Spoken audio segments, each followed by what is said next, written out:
Hello everybody and welcome to this tutorial. Today I will open up a chapter on how to stay anonymous. So there are several ways, several methods that you can use. First off, you've probably heard about these things. They are proxies. So you are just routing your connection through several different points, although this can be very slow depending on the speed of the proxies elsewhere. And you also know nothing of the other side. You know nothing of the servers through which your packets are going. So that can be risky, but then again, if you're just scanning something, if you're nmapping a network, if you're using nmap to footprint a network, why do you care? It's not of importance. However, if you're using proxies to log in somewhere or pass credentials or something of a kind, that is potentially dangerous and you should not do that. I mean, it's quite literally, you shouldn't do it. The other option is to use some sort of VPNs and to encrypt your networks, to encrypt your traffic between you and the VPN service provider.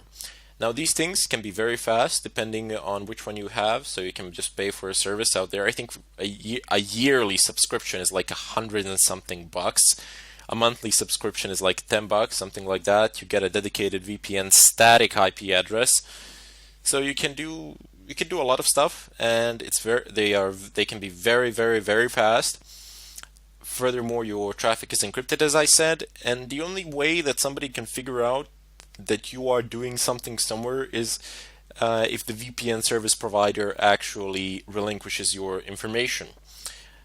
However, this does not happen that often. This is very difficult to attain, especially if you get a VPN in certain parts of the world where they just generally don't give these sort of information out. But I wouldn't recommend doing that for white hat hacking, primarily because there isn't a need to stay anonymous to that extent.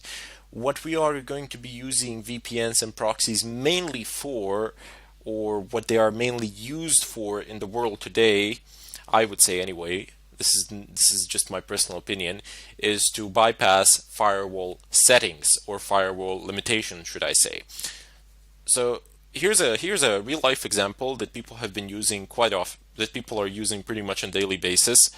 Netflix, for example, has a certain range of IP addresses from which it allows connections.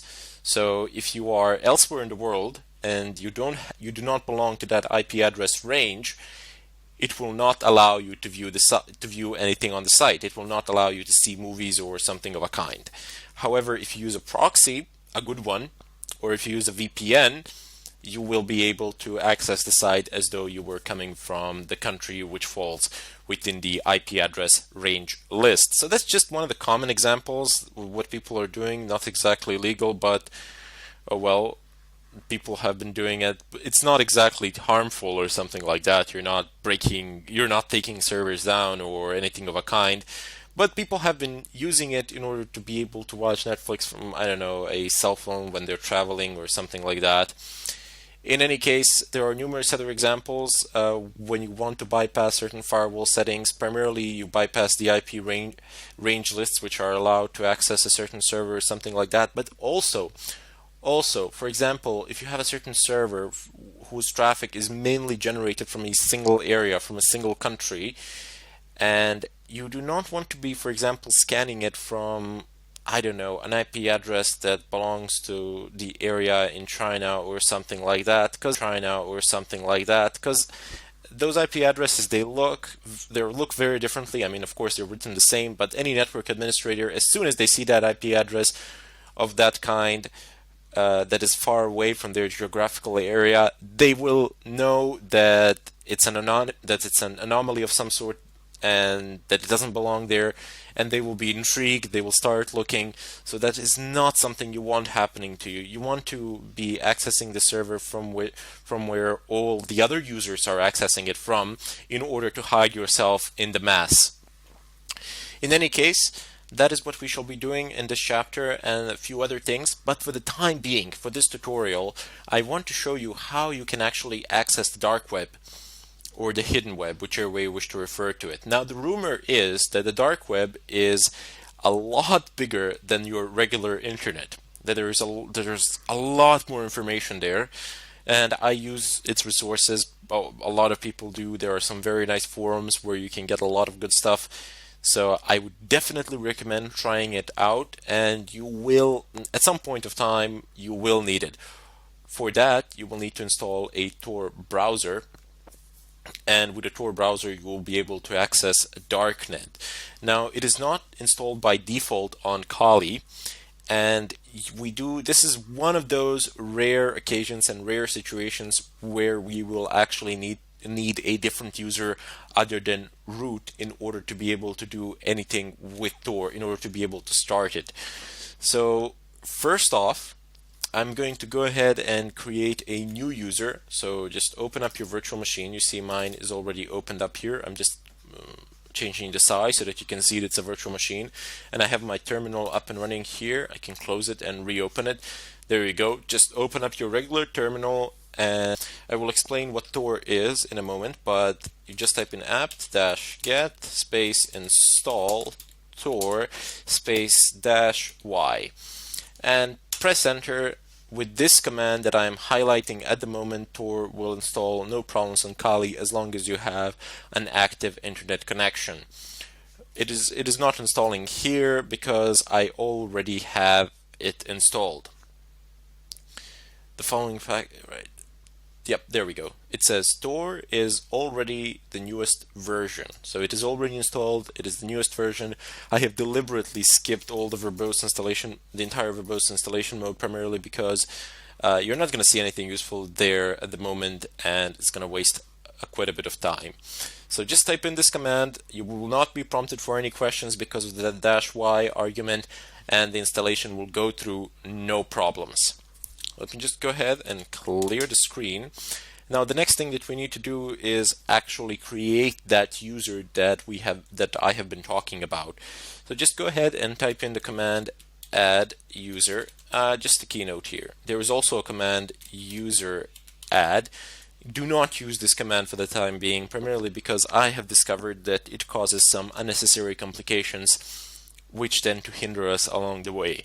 So just go ahead and type in add user space, and now you can name your user whatever you want. You cannot use capital letters, if I remember correctly. That's the rule in Debian systems. So I'm just going to call my user random. I'm not going to call him random. I'm going to call him, how shall I call him? I'll call him test. Here, my user will be test. And there we go. Now it says adding user test, adding new group test, adding new user test with group test. That's pretty much what has happened here. It has created a home directory for that user. It already exists. What do you know? I have created it previously, but I have deleted it just to make sure that there are no mistakes in this tutorial. But it doesn't matter. If it will say here that the home test directory has been created, and that you will be able to use it. You do need this folder primarily because we're going to be doing stuff there which you cannot do with root. Now go ahead and type in your password here. It doesn't show anything when you type. That's the standard way of Unix passwords in order to prevent anybody from seeing the length of your password on the screen. Very nice. So press enter. Now you are prompted here for some username information, for some information in regards to that user, completely irrelevant for our purpose today. So we do not want to type in the full name, room number, work phone, home phone, other, don't care. Is this information correct? Sure, why not? Press enter, and there we go. We have just effectively created our new user test, to which we need to log, and then from there conduct our work. Now, a key thing to note here is that even though there is a way of configuring the Tor browser to run as root, it's not simple, but there is a way. Do not do that. I mean, do not. Primarily, it's not even a good idea to browse the internet as a root user. You can, if you pick any sort of viruses up, any sort of malicious code, it's going to run as root. So you don't want that on your system. You do not want to compromise it in such a way.